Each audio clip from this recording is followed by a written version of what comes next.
of President Barack Obama in the northern Nigerian city of Kano as protests against a film insulting Islam continue. Thousands took part in the protest, which was organized by an Islamist movement, a pro-Iranian Shiite group which has been active in Nigeria since the 1970s. The battle for the U.S. presidency is zeroing on in Ohio. No Republican has ever won the White House without winning that state. Romney and the man he hopes to replace, President Obama, were campaigning in Ohio on Wednesday. Romney assured voters that he feels their financial pains and can put the economy back on the right track. Latest polls show Mr. Obama leading Romney in Ohio and in other states, battleground states rather, of Florida and Pennsylvania. Romney insists to CNN that he is not worried.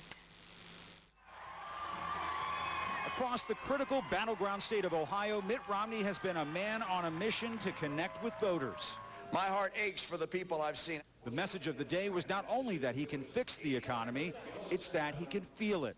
There are so many in our country that are hurting right now. I want to help them. I know what it takes to get an economy going again and creating jobs. The straight-from-the-heart appeal is echoed in a new ad that shows Romney looking directly into the camera.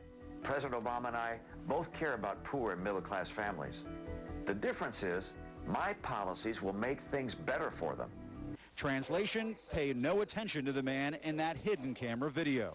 All right, there are 47% who are with him, who are dependent upon government, who believe that they are victims. But for Romney, when it rains, it pours. His two-day Ohio bus tour under steady showers at times has had the feel of a race against time. A stunning new poll from the New York Times, CBS News, and Quinnipiac finds Romney trailing the president by 10 points in Ohio, 9 points in Florida, and 12 in Pennsylvania. Romney told CNN he's not worried about the numbers. We're taking our message to the people of Ohio and across the country, and polls go up and down, but frankly, you're going to see the support that I need to become president on Election Day. Throughout his Ohio trip, Romney has accused the Obama administration of failing to crack down on what he's called China's unfair trade practices. One of the nations that has cheated over the years has been China. But as a Democratic super PAC pointed out, one of Romney's events outside Cleveland was held at a factory that had sought action against China from the Obama administration and got it. The GOP nominee is also facing some strong economic headwinds in the state, where the governor, John Kasich, touted Ohio's recovery at a Romney event. You know, I hope you all know that Ohio's coming back.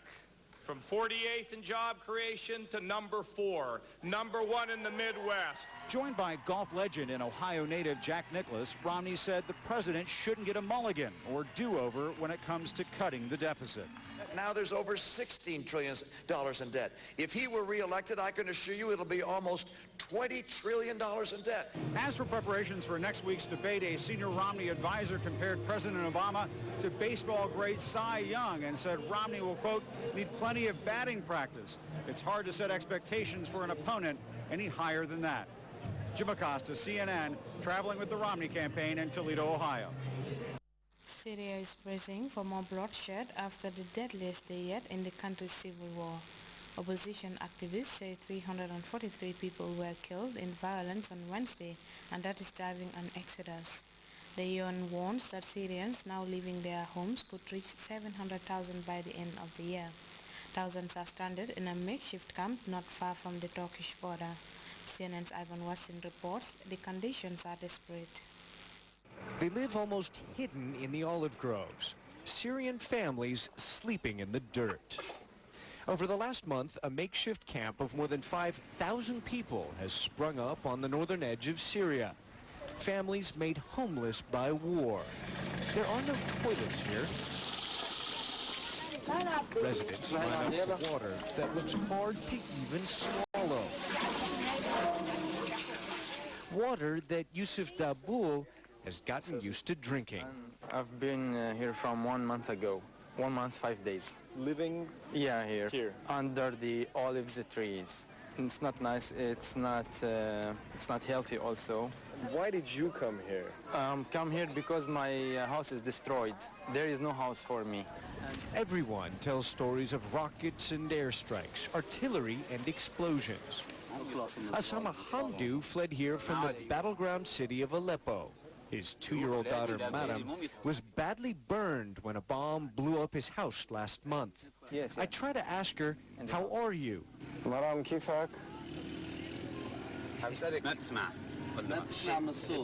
She's deaf now? Madam can't hear. The little girl's been deaf ever since the explosion. We see far too many children here covered in insect bites, suffering from fever and diarrhea. She's fever. Yes, she has a fever. Hot, too hot. Yeah, his body is hot. Is there a doctor? There is no doctor. No doctor. This filthy camp sits less than 100 yards from the Turkish border. And you just want to go to Turkey? Yes, we want just to go there to keep ourselves, to save ourselves, our child, our relatives. For more than a year, Turkey welcomed fleeing Syrians, caring for them in well-organized camps. But the Syrian refugee population in Turkey recently swelled to more than 87,000. And now Turkey appears to have partially shut what it once called its open-door policy for Syrians. These desperate people are stuck waiting at the border. Under the eyes of a Turkish border post, they hold a futile protest, begging the Turkish government to let them in.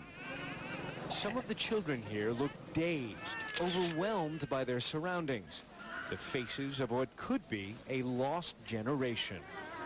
They are victims of a conflict that's tearing Syria apart.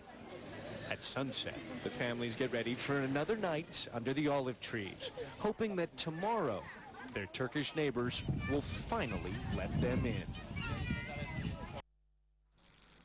We now take our second break. We'll be right back.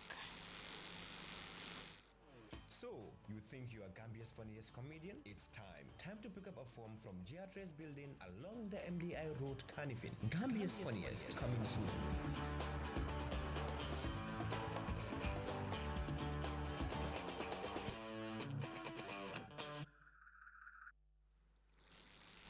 Welcome back. Pasware Fai is the new president of the Gambia Football Coaches Association. The seasoned football coach and administrator was elected to his new post months after he was compelled to abdicate the position. Ababakar Senghor was at the Independence Stadium Friendship Hotel Hall, where the GFCA held its latest congress. Football is in murky waters, but that has not stopped the Gambia Football Coaches Association from pursuing some important targets. Members of the association met to elect a new leadership months after the unexpected resignation of the former executive headed by Pasware Fai. Few could envisage the vibrancy of a group as the GFCA, one that has been beset with problems, but members ensured they will leave the Independence Stadium Friendship Hotel Hall satisfied with their input in choosing a new leadership. We decided not to use the fund left by the former executive in case of accountability. The ever-growing complexity of the environment around football does not make our working simpler. Quite opposing. GFCA face never-ending challenges caused by constant political and personal interests by our own members. But first, they were presented an opportunity to scrutinize the activity reports of members of the interim committee who have been overseeing the affairs of the association. Virtually, the association was in disarray,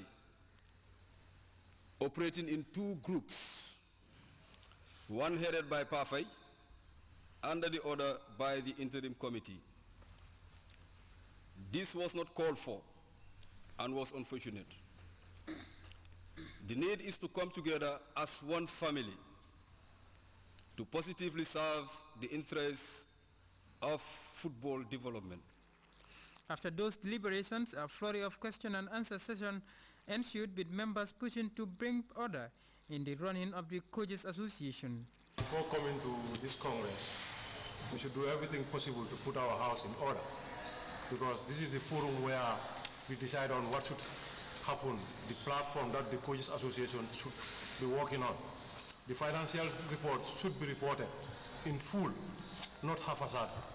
If we know that the treasurer is not in a position to give us the total report of the financial report.